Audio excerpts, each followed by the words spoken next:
श्री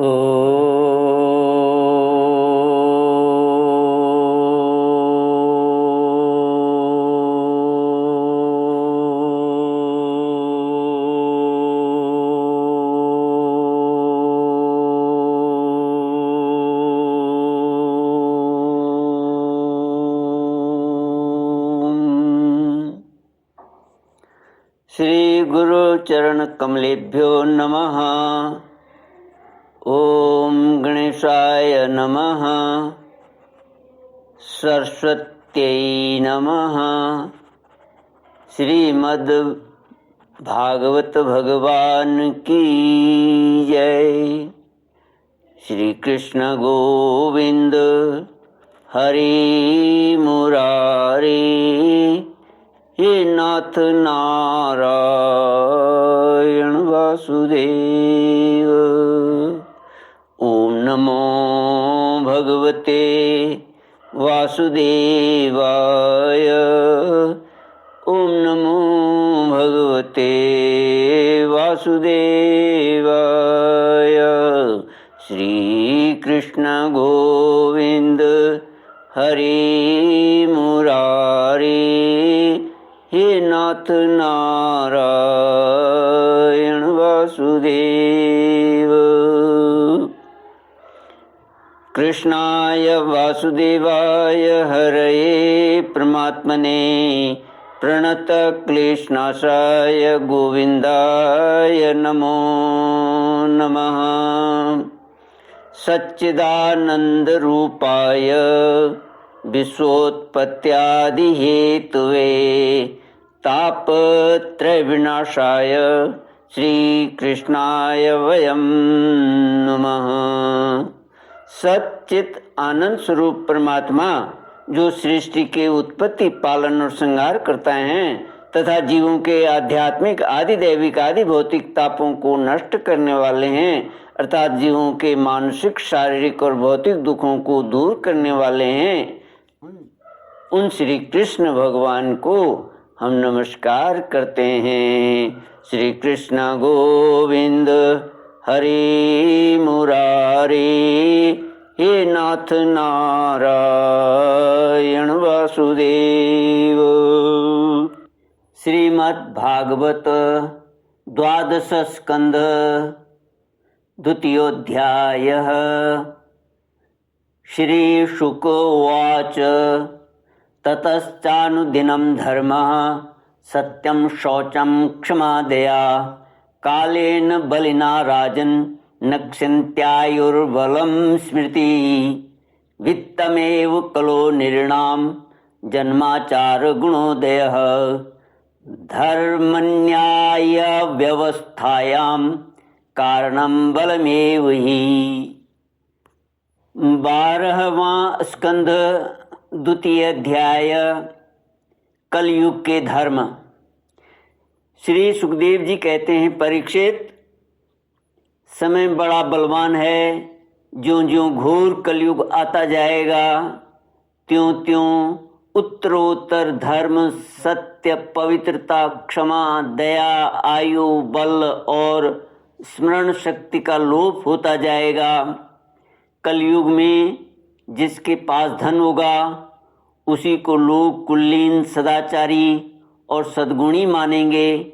जिसके हाथ में शक्ति होगी वही धर्म और न्याय की व्यवस्था अपने अनुकूल करा सकेगा। विवाह संबंध के लिए कुलशील, योग्यता आदि की परख निरख नहीं रहेगी। युवक युवती की पारस्परिक रुचि से ही संबंध हो जाएगा। व्यवहार की निपुणता सच्चाई और ईमानदारी में नहीं रहेगी। जो जितना छल कपट कर सकेगा वो उतना ही व्यवहार कुशल माना जाएगा। स्त्री और पुरुष की श्रेष्ठता का आधार उनका शील संयम न होकर केवल रति कौशल ही रहेगा। ब्राह्मण की पहचान उसके गुण स्वभाव से नहीं, यज्ञोपवीत से हुआ करेगी। वस्त्र, दंड, कमंडलू आदि से ही ब्रह्मचारी, सन्यासी आदि आश्रमियों की पहचान होगी और एक दूसरे का चिन्ह स्वीकार कर लेना ही एक से दूसरे आश्रम में प्रवेश का स्वरूप होगा। जो घूस देने या धन खर्च करने में असमर्थ होगा उसे अदालतों से ठीक ठीक न्याय न मिल सकेगा। जो बोलचाल में जितना चालाक होगा उसे उतना ही बड़ा पंडित माना जाएगा। असाधुता की दोषी होने की एक ही पहचान रहेगी, गरीब होना। जो जितना अधिक दंभ पाखंड कर सकेगा उसे उतना ही बड़ा साधु समझा जाएगा। विवाह के लिए एक दूसरे की स्वीकृति ही पर्याप्त होगी। शास्त्रीय विधि विधान की, संस्कार आदि की कोई आवश्यकता न समझी जाएगी। बाल आदि संवार कर कपड़े लत्ते से लैस हो जाना ही स्नान समझा जाएगा। लोग दूर के तालाब को तीर्थ मानेंगे और निकट के तीर्थ गंगा, गोमती, माता, पिता आदि की उपेक्षा करेंगे। सिर पर बड़े बड़े बाल, काकुल रखाना ही शारीरिक सौंदर्य का चिन्ह समझा जाएगा और जीवन का सबसे बड़ा पुरुषार्थ होगा अपना पेट भर लेना। जो जितनी ढिठाई से बात कर सकेगा उसे उतना ही सच्चा समझा जाएगा। योग्यता, चतुराई का सबसे बड़ा लक्षण यह होगा कि मनुष्य अपने कुटुंब का पालन कर ले।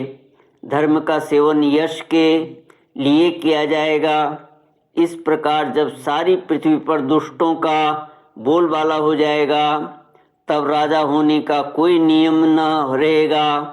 ब्राह्मण, क्षत्रिय, वैश्य अथवा शूद्रों में जो बली होगा वही राजा बन बैठेगा।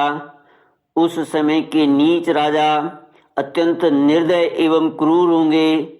लोभी तो इतने होंगे कि उनमें और लुटेरों में कोई अंतर न किया जा सकेगा। वे प्रजा की पूंजी एवं पत्नी तक को छीन लेंगे।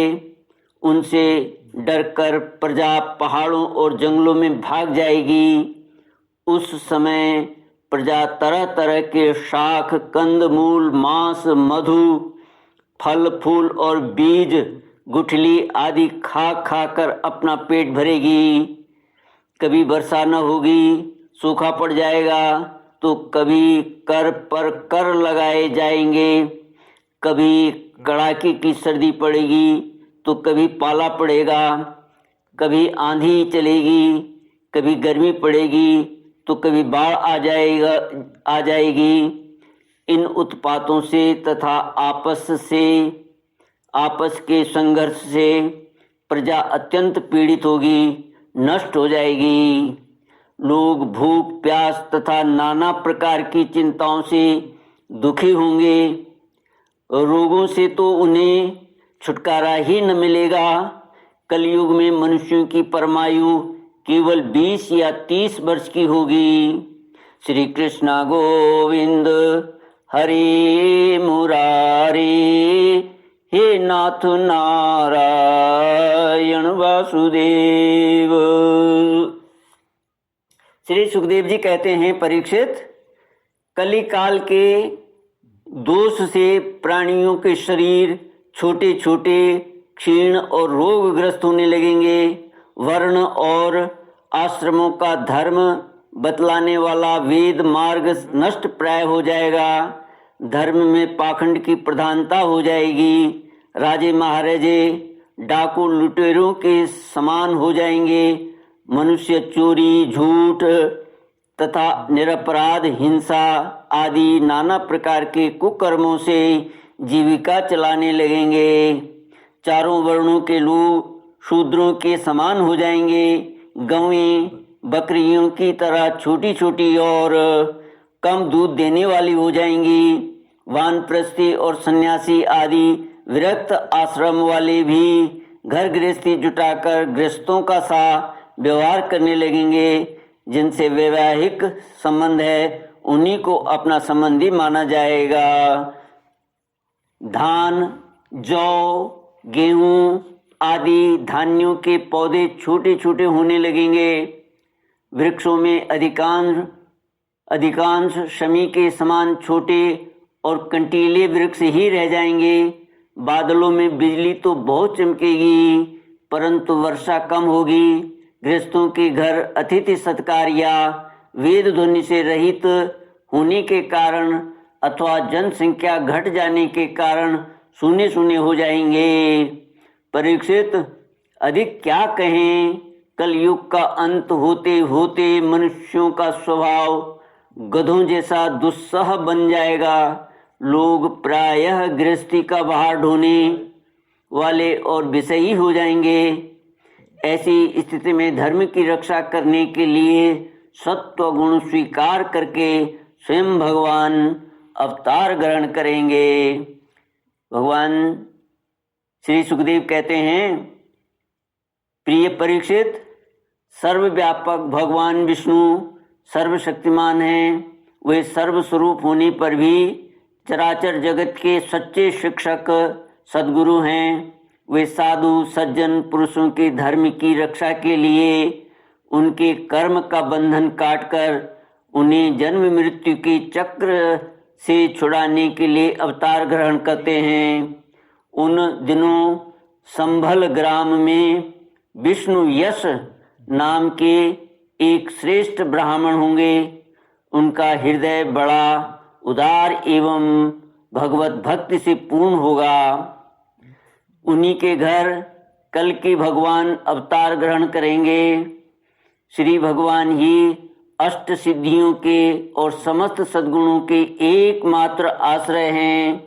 समस्त चराचर जगत के वे ही रक्षक हैं और स्वामी हैं। वे देवदत्त नामक शीघ्रगामी घोड़े पर सवार होकर दुष्टों को तलवार के घाट उतार कर ठीक करेंगे। उनके रोम रोम से अतुलनीय तेज की किरणें छिटकती होंगी। वे अपने शीघ्रगामी घोड़े से पृथ्वी पर सर्वत्र विचरण करेंगे और राजा के भेष में छिपकर रहने वाले कोटि कोटि डाकुओं का संहार करेंगे। श्री कृष्ण गोविंद हरे मुरारे, हे नाथ नारायण वासुदेव। श्री कृष्ण गोविंद हरे मुरारे, हे नाथ नारायण वासुदेव। ओम पूर्णमद पूर्णमिदं पूर्णात् पूर्णमुदच्यते पूर्णस्य पूर्णमादाय पूर्णमेवावशिष्यते। ओम शांति शांति शांति। हरि ओम। श्री गुरुभ्यो नमः। हरि ओम।